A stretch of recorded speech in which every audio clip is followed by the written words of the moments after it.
맨날 장고 쓰면서 패치도 못 내고 장고 안 좋다고 까는 것만 발표해서 죄송한데 오늘도 어쩐지 좀 걱정됩니다. 왜냐면 실제 제목은 이거이시기 때문에. 네. 앞에 건 다 속임수고요. 그거 슬라이드쇼에 올려야 되니까 영어로 이렇게 해놨고. 실제로 장고 많이들 쓰시는데 그러니까 처음에는 좀 풀스택 프레임워크니까 다 되겠지 이런 생각으로 시작하시다가 프로덕션이 진행을 하고 나면은 이런저런 이유들 때문에 결국에는 내가 이거 왜 선택했을까, 그냥 플라스크 쓸 걸 뭐, 이런 후회들 많이 하시는데요. 저도 이제 그런 고민들을 이제까지 좀 현업에서 쓰면서 몇 가지 고민했던 부분들을 여기서 공유하고 그런 고민들 또 나눌 수 있는 계기가 됐으면 좋겠습니다. 네. 본 문서는 실제 있었던 일을 바탕으로 작성되었지만 어차피 개인적인 경험이므로 잘 걸러주시면은 감사드리겠습니다. 하고 싶은 얘기가 아주 긴 얘기는 아니에요. 근데 뭐 세션 길이를 맞추기 위해서 여러 가지 이야기들 좀 담아왔고요.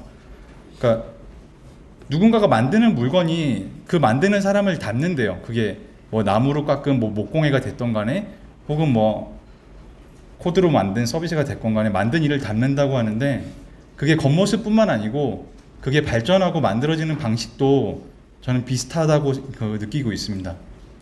저는 5년 전에 스마트 스터디라는 작은 회사를 창업을 해서 장고로 여러 가지 모바일 앱 서비스를 하고 있는데요.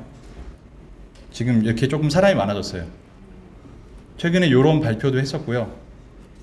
네, 이런 것도 번역할 수 있는 직원분들께서 다 자발적으로 이 문화가 저희 회사의 문화와 비슷하다면서 다 같이 공동 번역을 했었고요.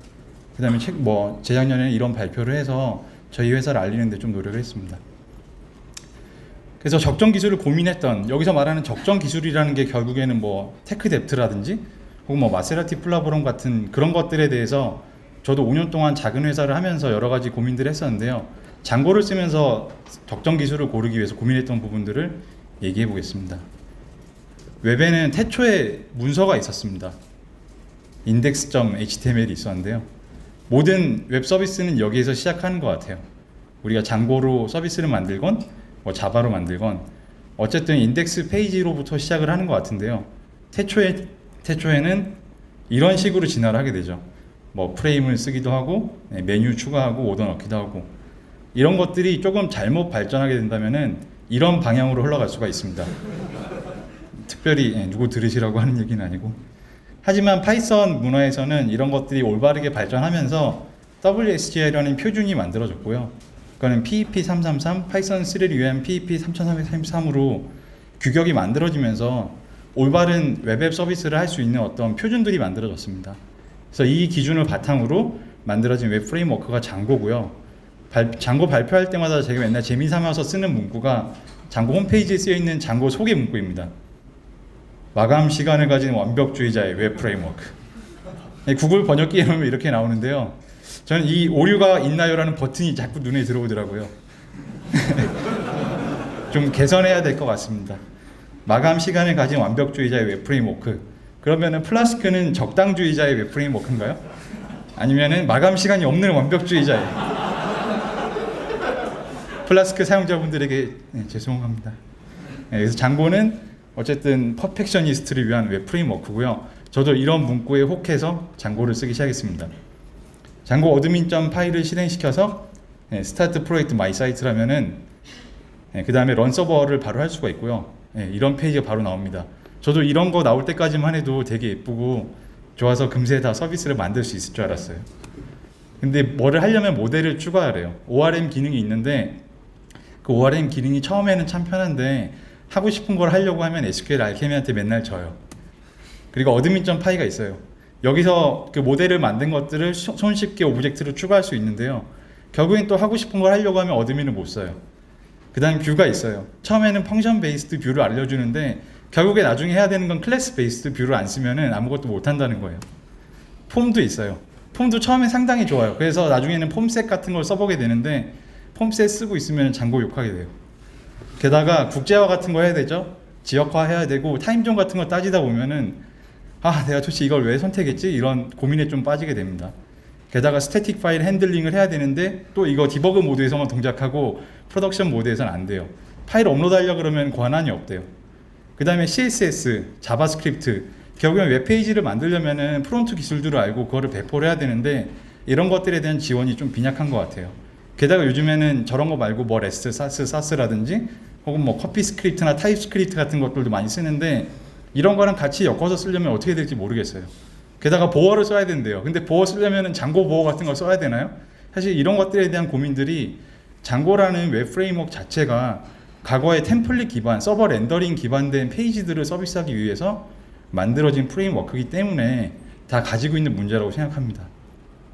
게다가 AJAX를 하려고 그러면 또 기본으로 주어지는 게 없어요. 그래서 장고 레스트 프레임워크를 쓰거나 뭐 지금은 잘 안 쓰는 것 같지만 저는 테이스티파이나 피스톤도 써봤는데요. 이런 것도 쓰고 있으면은 차라리 이럴 바에는 그냥 플라스크를 쓸 거리라는 생각이 정말 목 끝까지 올라오는 것 같습니다. 이런 것들을 모아놓은 사이트들이 있어요. 장고패키지스.com이라고 여기 가시면은 7,917개의 패키지가 있습니다. 여기 가시면 장고 썸머노트도 있으니까 썸머노트도 써보시면 좋고요. 네. 게다가 이렇게 해서 웹페이지를 다 만들었어요. 스태틱도 겨우겨우 다 올려가지고 이제 막 회원 가입 폼도 있고 이제 잘 될 것 같아요. 근데 런 서버로 운영을 하려고 장고 그룹이나 파이썬 코리아에다 이렇게 질문글을 올려요. 런 서버로 운영해도 되나요? 그러면 다들 하시는 말씀이 안 된대요. 이런 거 쓰래요. 모드 WSGI, 뮤 WSGI, 밑에 거는 전 아직도 읽는 법을 잘 모르겠어요. G유니콘 이런 거를 써야지 서비스를 운영할 수 있대요. 게다가 스태틱 파일 서빙하려면 이런 걸 또 써야 된대요. 엔진엑스, 아파치, 라이트 HTTPD 이런 거 안 쓰면은 왠지 서비스 하다가 서비스 막 종료되고 다운되고 막 그럴 것 같은 기분이 정말 스물스물 계속 올라와서 걱정이 돼요. 뿐만이 아니에요. 엔진엑스 쓰면은 스태틱 파일 핸들링 따로 해야 되고요. 리버스 프락시 잡아줘야 되고요. 게다가 DB를 SQLite 쓰면 안 된대요. MySQL 쓰고 포스트그레스 쓰고 SQL 서버를 써야지 잘할 수 있을 것 같아요. 그런데 ORM이 완벽하지가 않아서 우리가 마이그레이션 같은 걸 하려면은 또 사우스를 써야 된대요. 사우스는 죽었죠 이제?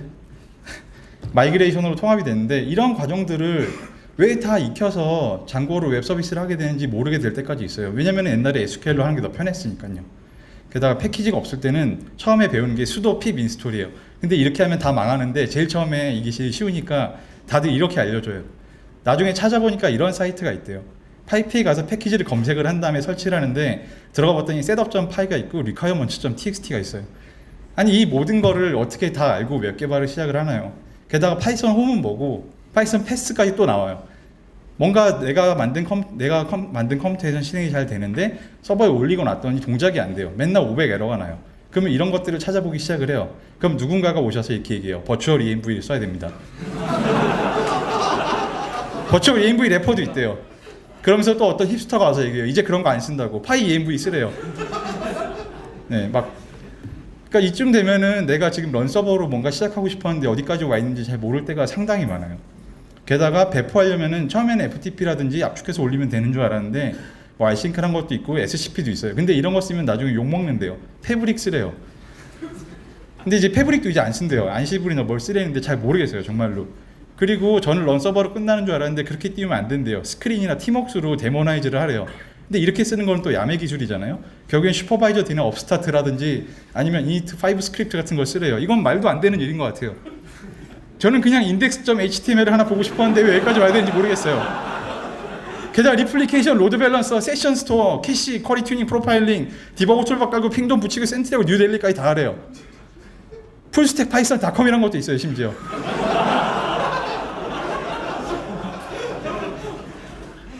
자세히 보시면 다 나와 있어요. 앞에 했던 얘기보다 한 3배 좀 많은 얘기가 저기 다 있더라고요. 이거 보고 싶었는데요. 그러니까 웹 서비스를 만드는 게 왜 이렇게 어려운 일인가 다 이해할 필요 없는 것 같아요. 사실은 런 서버 가지고 SQLite 가지고도 잘 하실 수 있어요.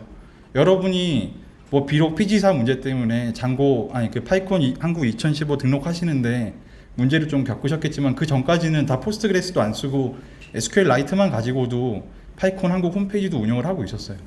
사실은 대부분의 서비스는 런칭을 하고 나서 사용자가 급격히 들어오지 않아요.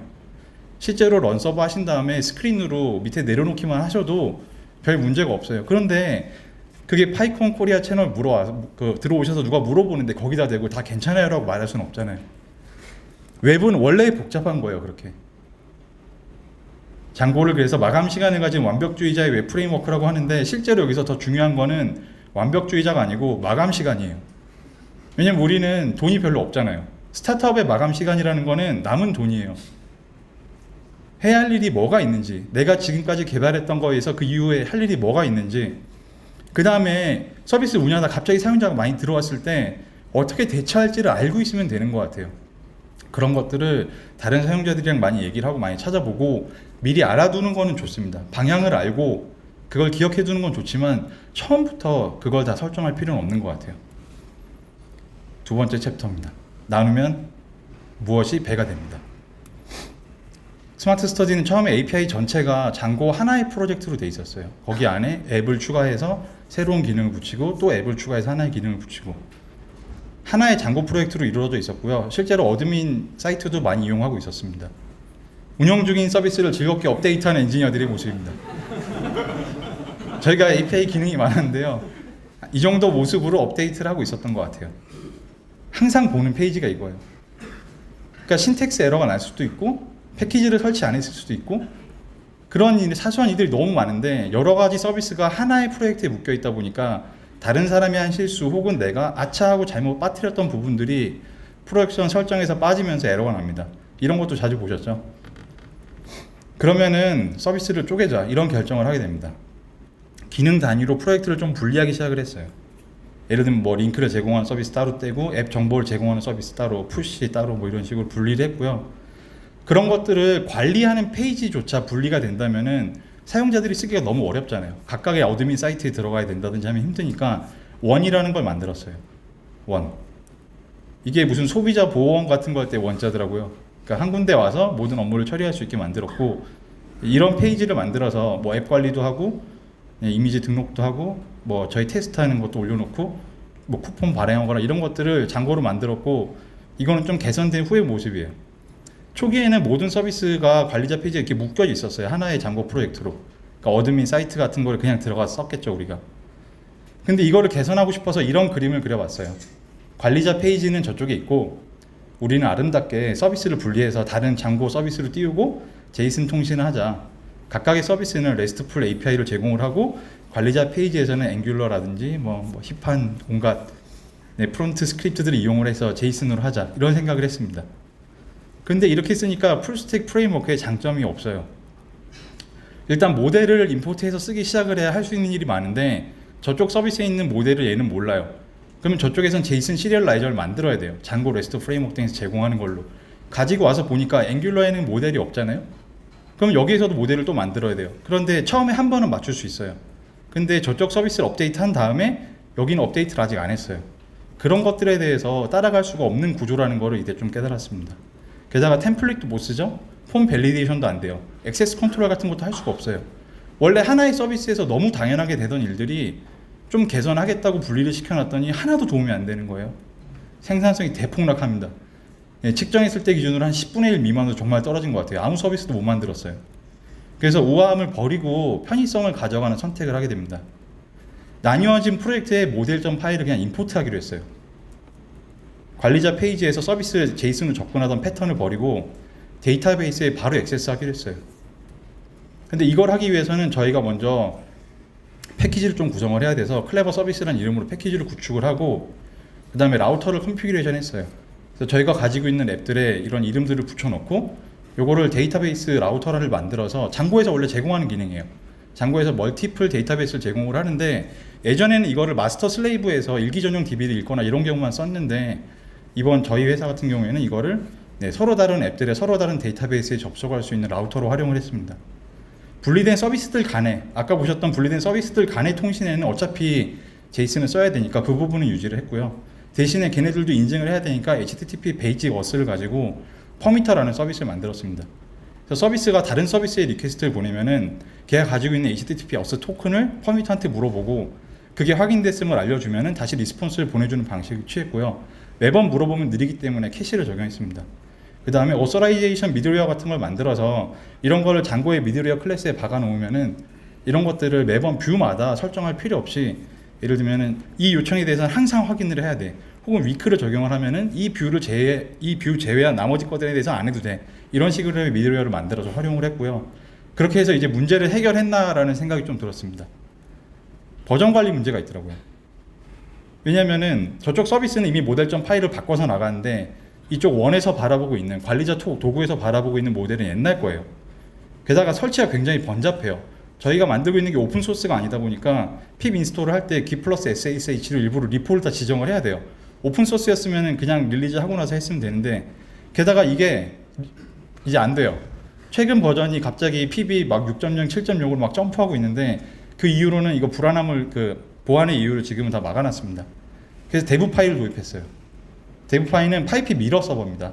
이거를 이용을 하시면은 자산에 미러링 운영하실 수도 있고, 혹은 클로즈드 소스들을 핍처럼 활용할 수 있는 편한 도구가 되고요. 그래서 저희가 이렇게 뭐 디봅스 채널에다가 저희가 만든 서비스들을 핍으로 올려놨습니다. 생산성이 그래서 진짜로 회복이 됐나? 운영 중인 서비스를 즐겁게 업데이트하다 엔지니어들이 여러 가지 나뉘어진 서비스를 즐겁게 업데이트하고 있어요. 네, 저희의 현재 위치는 여기쯤 되는 것 같습니다. 나누면 고생이 배가 된다. 네.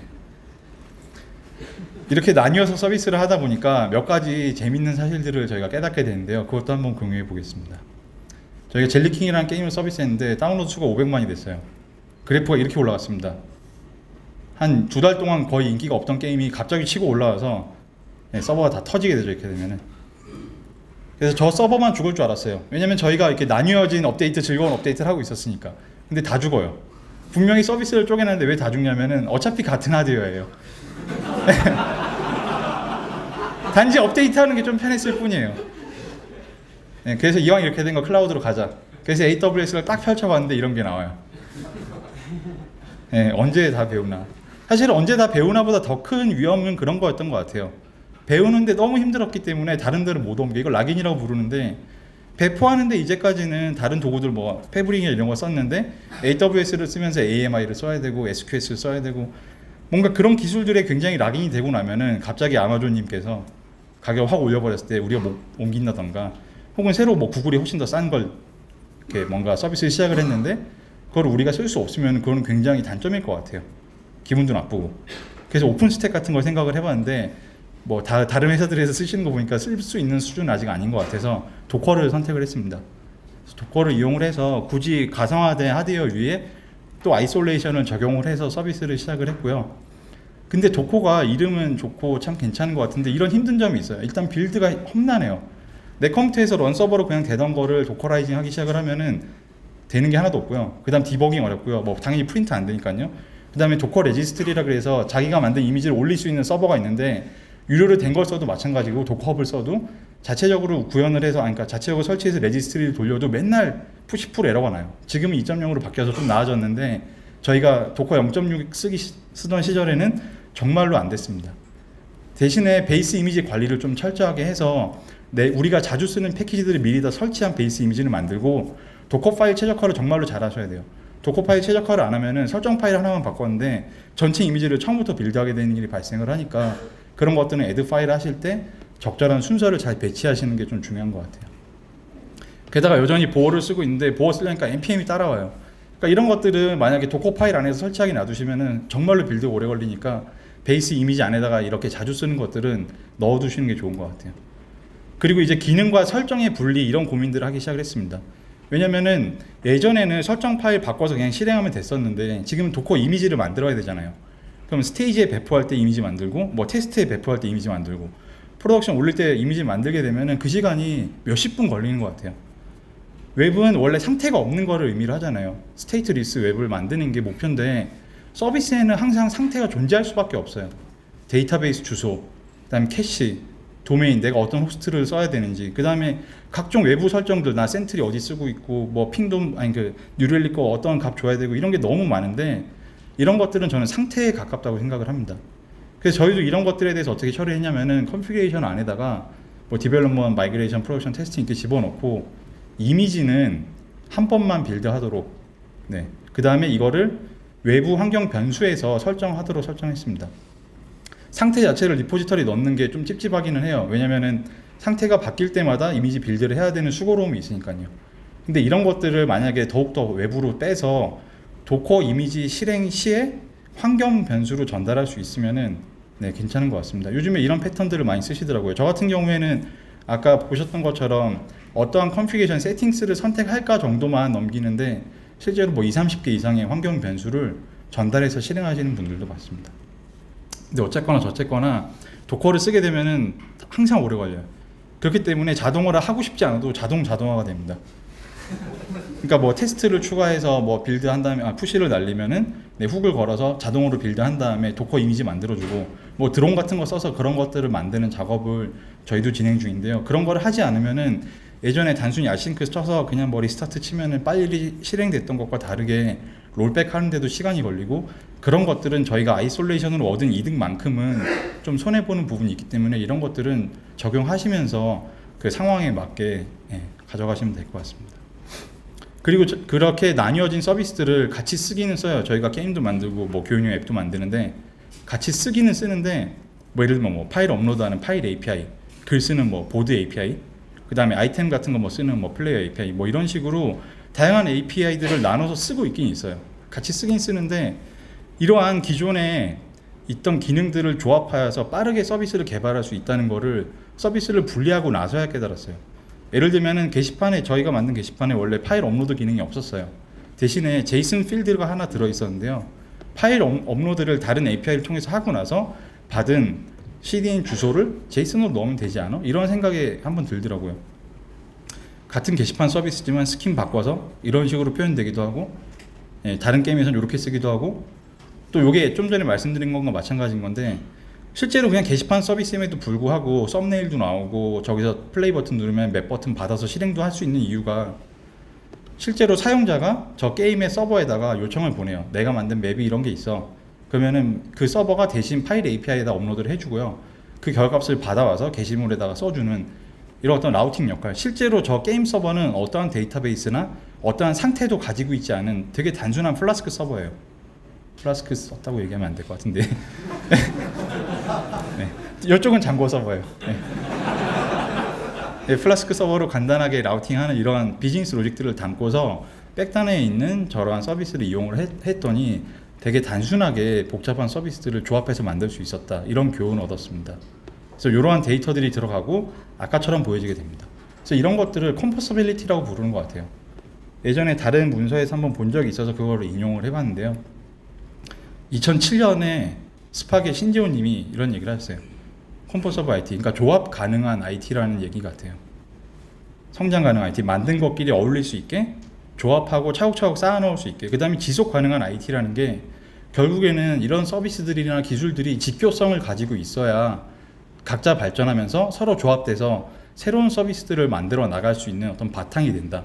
이 앞에 빔을 찬양하는 글이 있었지만 이맥스 사용자들이 계실 것 같아서 생각했습니다. 그래서 결국은 누구나 비슷해요. 키노트에 이런 얘기 하셨잖아요. 파이썬 내다보기. 내다본다는 말이 미래를 살펴서 본다는 얘기예요. 적정 기술을 선택하기 위해서는 내다보기가 정말로 중요한 것 같아요. 내가 선택한 기술이라든지 다른 사람이 말하고 있는 내용들이 어느 정도의 미래를 얘기하고 있는가, 혹은 내가 선택한 게 옳은 기술인가, 이런 것들을 따져보는 것도 굉장히 중요해요. 하지만 상황에 따라서 즉흥적인 판단도 필요한 시점들이 있어요. 예를 들면 뭐 다른 A라는 기술 선택을 했는데 그 기술보다는 B라는 게 지금은 더 좋지만 미래에는 나쁠 수 있어도 지금 써야 되는 그런 것들을 선택하는 시기들이 오는데요. 그런 것들을 잘 선택하기 위해서는 다른 사람의 이야기와 발표, 그 다음에 글, 블로그 글 같은 거를 정말 많이 살펴보고 알고 있어야 되는 것 같아요. 그거를 지금 적용할 필요는 없어요. 그걸 많이 듣고 보고 파이콘에 참가하시면 됩니다. 네, 라이팅 토크에서 다시 뵙겠습니다. 감사합니다.